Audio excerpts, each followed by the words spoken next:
E aí, beleza? Na Colômbia, um chefão do crime está curtindo com uma moça em uma jacuzzi quando, de repente, um tiro rápido de um atirador de elite o mata na água. Enquanto isso, na Virgínia, um ex-marine passa a noite em um motel bebendo muito. Ele olha para fotos de seu antigo esquadrão, lembrando quantos deles já não estão mais por aqui e, sem mencionar o trauma que a guerra deixou para trás, pega uma arma e decide desistir. Dias depois, um funeral é realizado em sua homenagem. O sargento-mestre Brandon, um ex-membro do esquadrão do Marine falecido, lamenta a perda de seu antigo amigo e expressa perplexidade com suas escolhas, se perguntando como uma lenda poderia acabar assim. Seu amigo Major Miller o lembra que o trabalho deles pode afetar a mente de um soldado, o que faz Brandon pensar se isso também acontecerá com ele. Miller também tem uma nova missão para Brandon na Colômbia, para ajudar a DEA em um caso importante. Brandon recusa porque está lidando com seu luto, mas Miller ignora e simplesmente o faz pegar o carro que já está lá esperando para levá-lo ao jato privado da agência. Algumas horas depois, Brandon chega em Bogotá e o motorista que o busca não para de elogiar, porque Brandon é bem conhecido por sua incrível carreira como atirador de elite. Ao chegarem na sede da Polícia Nacional, Brandon encontra Santiago, o oficial designado como seu observador. Ele também conhece o Capitão Garza, o líder da polícia que trabalha como ligação entre os policiais colombianos e a DEA americana. Por fim, ao sargento-mestre Beckett, que também é pai de Brandon, embora estejam felizes em se ver novamente após algum tempo, pai e filho ainda se referem um ao outro usando suas patentes para manter o profissionalismo. A reunião começa e Brandon descobre que seu alvo é Morales, o chefe do cartel na Colômbia. Seu império controla 60% das rotas de contrabando que vão para a fronteira do Esquinaro e se especializa em recrutar crianças das ruas para transformá-las em seus capangas. Sua rede é impossível de rastrear e ninguém o vê há 10 anos. Mas agora ele voltou e eles sabem disso porque, nos últimos dias, todos os rivais de Morales apareceram mortos, como o homem na jacuzzi. A dificuldade daquele tiro indica que o atirador é ex-militar e Morales deve tê-lo contratado para se livrar da concorrência. Recentes informações indicam que Morales estará em sua fazenda em breve e os agentes querem que Brandon esteja de apoio enquanto invadem o local. Mas Brandon recusa porque não gosta de ser babá. Um argumento surge, mas é interrompido pela agente Kate da DEA, que está furiosa porque começaram a reunião mais cedo sem ela e essa é a operação dela. Ela trouxe todas as informações sobre a fazenda para eles estudarem e quer saber se Brandon levará a missão a sério. Brandon admite que odeia esse tipo de tarefa, mas promete fazer o que lhe for pedido. No dia seguinte, os agentes da DEA de Kate, junto com os policiais de Garza, se aproximam da fazenda, enquanto Brandon fica escondido na floresta com Santiago.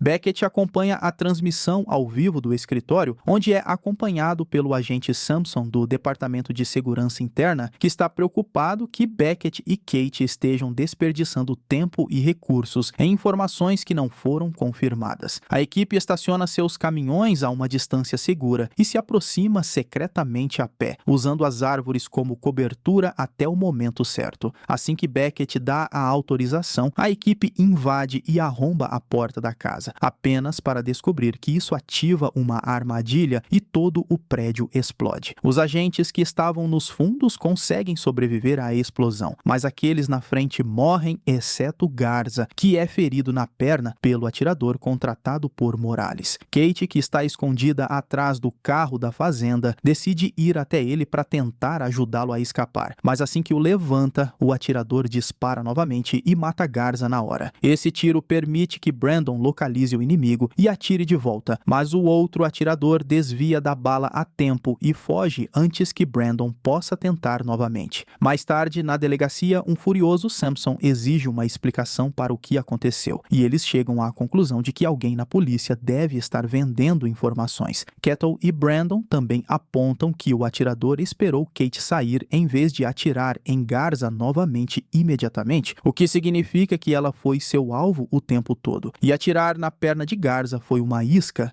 O segundo tiro falhou apenas porque Kate acidentalmente colocou Garza entre ela e o atirador. Samson quer cancelar toda a operação, mas Kate se recusa a desistir sem lutar direito. E a discussão deles vai tão longe que Brandon a interrompe para fazer um acordo. A equipe tem 48 horas para rastrear o inimigo e, se falharem, então aceitarão voltar para casa. Após a reunião, Beckett diz a Brandon que o outro atirador provavelmente sabe quem ele é depois daquele tiro, então é melhor ele tomar cuidado. Depois, Brandon vai pegar seu quarto na casa segura da DEA em Las Cruces, onde ficará enquanto trabalha na Colômbia. Não importa quantas vezes os outros agentes jurem que a segurança é de primeira linha, Brandon ainda considera que qualquer atirador decente poderia facilmente atirar em qualquer um dos quartos. Enquanto isso, o atirador contratado por Morales, conhecido como El Diablo, está se divertindo com sua namorada quando é interrompido por uma ligação que o informa que Kate e Brandon estão na casa segura da DEA. El Diablo falhou em matá-los uma vez, então essa é sua chance de consertar seu erro. De volta a Brandon, ele está lendo um artigo online sobre a morte de seu amigo, que menciona uma crise nas Forças Armadas porque a maioria dos soldados termina seu serviço com várias doenças mentais. Kate de repente o interrompe para agradecer por seu apoio durante a reunião e admite que nunca perdeu um homem sob seu comando e está lutando para lidar com isso. Ela também acha que algo estava estranho na forma como Garza foi baleado e Brandon concorda. O tiro que o atirador conseguiu realizar deveria ser impossível de fazer seguindo as leis da física. Kate explica que ela não quer o atirador, ela quer Morales, mas Brandon aponta que essa visão estreita dela causou a morte de muitas pessoas. Ofendida, Kate sai correndo da sala, chorando assim que entra no elevador porque Garza era um amigo próximo dela e ela se sente culpada pela morte dele. Enquanto Brandon continua pesquisando novos tipos de balas e verifica o turno de guarda de Santiago pelo rádio, Kate vai tomar um drink em um bar popular onde ela precisa se defender de um assediador que se aproveita demais. Em seguida, ela se encontra com Carlos, um padre amado pela comunidade por seu trabalho com pessoas necessitadas.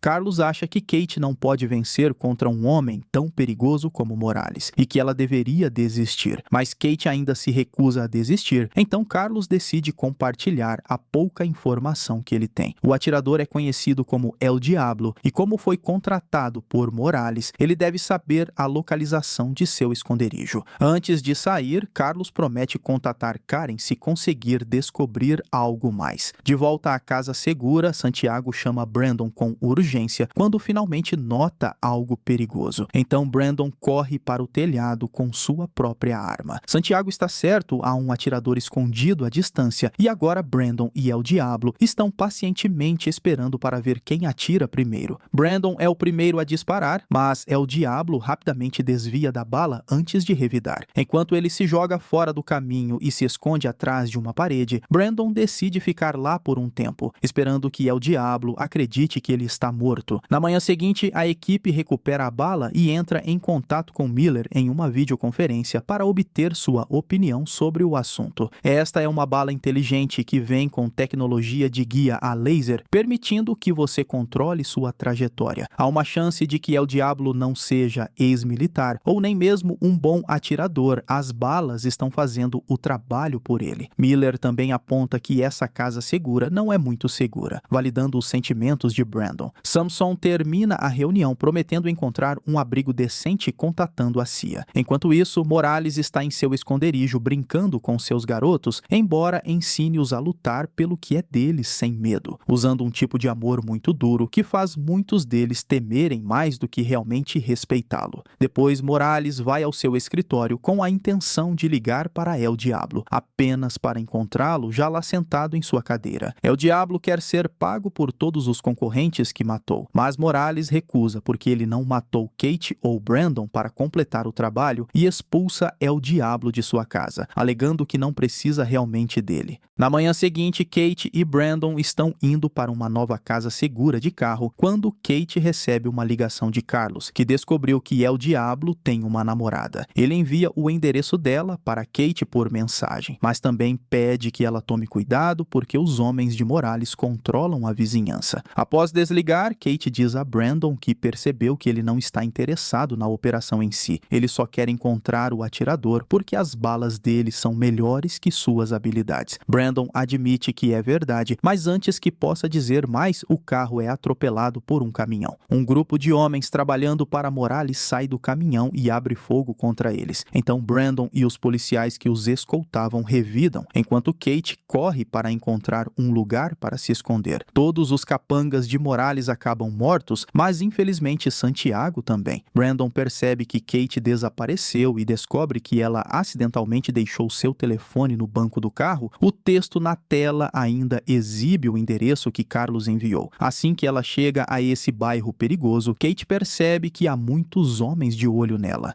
Ela bate na porta do endereço certo e conhece Maria, a namorada de Morales, que imediatamente tenta fechar a porta quando Kate mostra sua insígnia. Kate tenta impedi-la, mas isso chama a atenção de todos os capangas que agora a cercam, e Maria a empurra para que os homens de Morales possam capturar Kate. Uma luta começa entre Kate e os homens, e embora ela consiga acertar alguns golpes, ainda acaba dominada e presa contra a parede. Quando os capangas começam a se alinhar para se aproveitar dela, Brandon aparece e começa a atirar neles. Vários deles caem mortos, embora um consiga escapar em uma moto roubada, e Kate consegue capturar o último. Quando ela está prestes a nocauteá-lo, Maria a faz soltá-lo, ameaçando-a com uma arma de fogo. Mas Brandon surpreende Maria por trás e a distração permite que Kate a desarme. Ela também pega o medalhão de Maria, que tem uma foto dela com El Diablo dentro. Brandon envia uma foto disso para seu pai para que possam analisá-la no banco de dados com software de reconhecimento facial. Brandon também diz a ele que foram emboscados anteriormente, o que significa que alguém ainda está espionando eles, até descobrirem quem ele e Kate ficarão escondidos em outro lugar, em vez do abrigo designado, sem nem mesmo contar a Beckett o endereço. Na estação, Samson está ficando tenso com toda essa situação e tenta acusar Beckett de dar muito poder a seu filho sobre a operação, mas Beckett o ignora.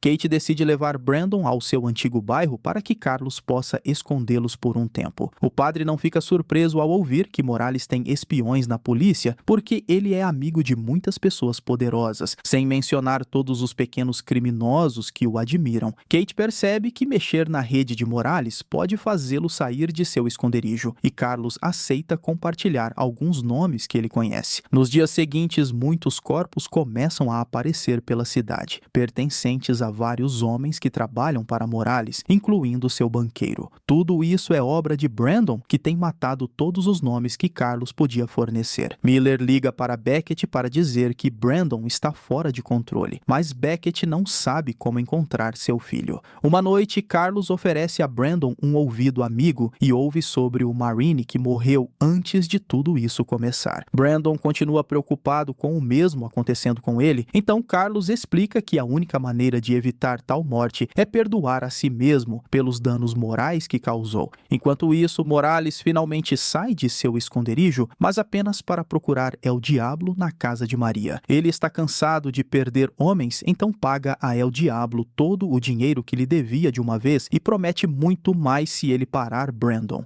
Algum tempo depois, Samson e Beckett ligam para Miller para atualizá-lo sobre as informações que encontraram sobre El Diablo. Seu nome real é Henrique e ele é um ex-atirador de elite da defesa. Ele chegou à Colômbia vindo da Venezuela há 9 meses, mas perderam seu rastro depois que ele cruzou a fronteira. Samson quer que Miller tire Brandon e Kate da operação, mas Miller discorda, apontando que eles estão fazendo mais pela missão agora do que qualquer outra pessoa. Enquanto isso, El Diablo suborna um cara no bairro para lhe dizer onde Kate e Brandon estão escondidos. É assim que ele fica sabendo tudo sobre o padre Carlos. Mais tarde, naquela noite, Kate recebe uma mensagem misteriosa de Carlos dizendo para encontrá-lo na praça às 10 da noite. Mas quando ela tenta ligar para ele, Carlos não atende. É obviamente uma armadilha, então Kate e Brandon se esgueiram para um prédio em frente à praça e esperam por algum sinal de que El Diablo pode estar por perto. Algumas horas depois, um caminhão estaciona no parque e Kate reconhece os caras que saem dele como os capangas do bairro de Maria. Esses homens fazem algo misterioso atrás do caminhão antes de saírem novamente, e assim que o veículo é movido, Kate e Brandon ficam chocados ao descobrir que Carlos foi amarrado a uma árvore árvore no parque. Kate quer ir resgatá-lo, mas Brandon a impede antes que ela saia, lembrando-a de que isso é El Diablo tentando atraí-la. Brandon decide salvar Carlos atirando na corda, mas seu tiro só consegue raspar a corda e mostrar a El Diablo sua localização. Felizmente, Brandon consegue disparar um segundo tiro e libertar Carlos antes que El Diablo dispare contra eles, e eles fogem, o que deixa El Diablo tão furioso que ele atira em Carlos como vingança. No dia seguinte, toda a cidade se reúne para se despedir do padre, incluindo Kate e Brandon. Observando a multidão, Brandon percebe o cara que escapou de bicicleta no outro dia e vai atrás dele, perseguindo-o por algumas ruas antes de conseguir capturá-lo. O cara se faz de durão no começo, mas quando Brandon lembra que Morales matou o padre amado da cidade, o bandido começa a chorar porque Carlos também o ajudava quando ele estava nas ruas. Após Brandon prometer que a DEA oferecerá proteção a testemunhas, o rapaz aceita confessar o endereço do esconderijo de Morales. Com essa informação, leva apenas alguns minutos para a equipe de Samson encontrar Morales e finalmente prendê-lo. Agora ele será levado para Miami para ser julgado por um tribunal federal americano. Brandon se preocupa que El Diablo tentará impedir que Morales chegue a Miami e revele seus segredos, e ele está certo. Alguns dias depois, El Diablo chega ao Zeruan com um passaporte falso muito convincente. Depois de passar pela alfândega sem problemas, ele entra em contato com seu fornecedor de balas, que já deixou um carro com novas armas esperando por ele. Na base aérea de Homestead, na Flórida, Brandon, Kate e Beckett assistem Morales chegar em um helicóptero federal. Então, eles se reúnem com Miller para fazer um plano de defesa contra El Diablo, porque tem certeza de que ele tentará atacar enquanto Morales é transportado para Miami.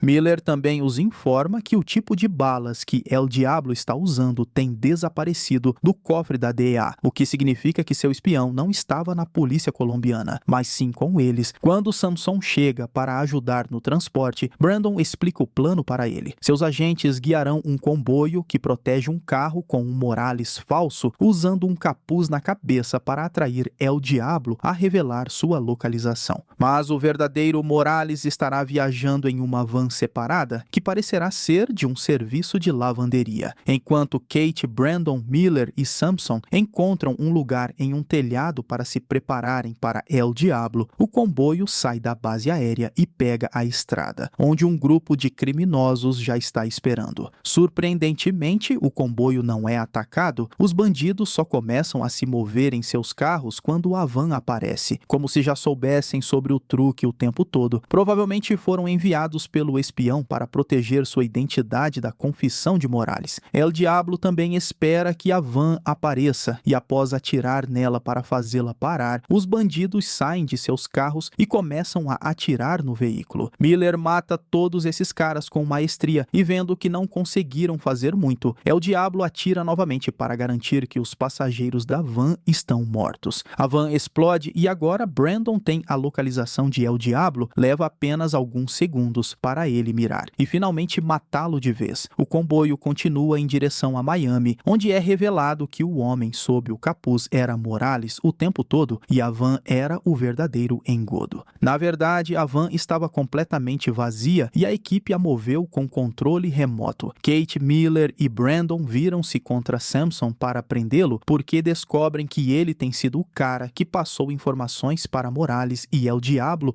todo esse tempo. Samson tenta negar, mas a equipe de TI de Miller já havia hackeado seu telefone. Agora eles só precisavam pegá-lo em flagrante, porque as mensagens de texto tinham nomes falsos e não provavam nada. Isso faz Samson finalmente admitir o que fez e confessar que trabalhava para Morales, porque achava que o chefão seria a melhor opção para evitar uma bomba atômica. Kate não acredita que tantas pessoas morreram por causa disso e dá um soco em Samson em nome de Garza e Carlos. Após prender Samson, Miller retorna a Washington. Beckett já teve ação suficiente para durar uma vida inteira e decide que finalmente é hora de se aposentar, o que o leva a dar um abraço caloroso em seu filho antes de se despedir. Ele também aponta que Brandon e Kate fazem uma boa equipe e Brandon admite que cuidar da DEA pode não ser um trabalho ruim para aceitar, afinal. Terminando assim, O Atirador, O Extermínio Final, filme de ação policial de 2017, e eu espero você no próximo vídeo.